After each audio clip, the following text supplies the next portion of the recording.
My half-brothers and I are competing in a contest to claim our inheritance. We're gathered around a table playing a bizarre game. They've already finished their round. Now it's my turn. But I don't understand the purpose of this contest. The masked man tells me Father's final wish was to decide the heir through this game. He spent his whole life as a jerk obsessed with money, and even in death, want a successor just like him. I never knew my father and never wanted anything to do with him. Yet I must reclaim the inheritance to avenge my family. I immediately devised a strategy. I yanked the table toward me with a belt and grabbed a bundle of cash.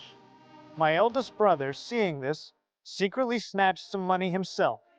I asked the masked man if I'd won, but he said this was merely the first round, and the money served as seed capital for the next round. My brother mocked me as a loser, saying I could have taken more if I loved money like our father did. I was glad I wasn't like him, though my brother clearly didn't agree. But after all three of us left, our father, who was supposed to be dead, actually appeared. He was alive. Just as we were about to rest, the doorbell rang. It was a little boy seeking shelter. Look who's come. Could you help me, please? Of course. Thank you, thank you. That'll teach you not to hang around our mensch. Get lost, hobo kid. I rushed over to stop the humiliation. I couldn't believe they'd treat a poor child like that. I let the boy stay the night. Excuse me? That's not for some bastard to decide. Give him your bet if you're such a good Samaritan. Careful, not to catch the fleas. He thanked me profusely, though puzzled by my kindness, because I knew what it felt like to live on the streets. When I was young, my mother discovered my father's affair and left home with me. But after wandering briefly, she abandoned me, and I ended up in a shelter. Yet none of us realized the inheritance battle wasn't about money from the start. It was humanity's ultimate test. That day, they actually planned to fire the old housekeeper who'd served this family for years. And since father died, no one had given her a single penny. I promised the old housekeeper I'd win the inheritance and never let her be thrown out onto the street. When she revealed she was now deeply in debt, I immediately gave her the money I'd won from the competition. My older brother mocked my foolishness, but I had no regrets. As I left, the old housekeeper tried to secretly tell me what the final round entailed. But I refused to cheat to win. I wanted to earn the inheritance fairly.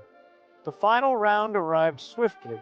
Use the money won in the competition to buy tools, and see who could collect the most money from the tree. My second brother quickly chose his tool, but he messed up. The money on the tree didn't budge. Getting nothing, he stormed off in anger. My eldest brother swiftly picked a machete. Yet no matter how high he jumped, he couldn't reach the money. I suggested teaming up. I'd buy a ladder so he could use his machete to get the money. I bought the ladder and argued that winning the inheritance game was better than no one winning at all. My eldest brother quickly agreed. After I set up the ladder for him, he immediately climbed up.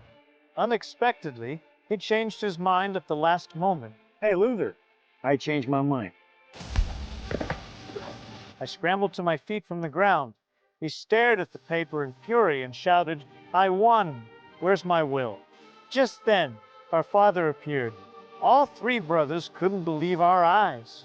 While my eldest brother kept shouting about the inheritance he'd won, Father declared the game was merely a ruse. The true test lay in how they treated the homeless boy and the dismissed butler.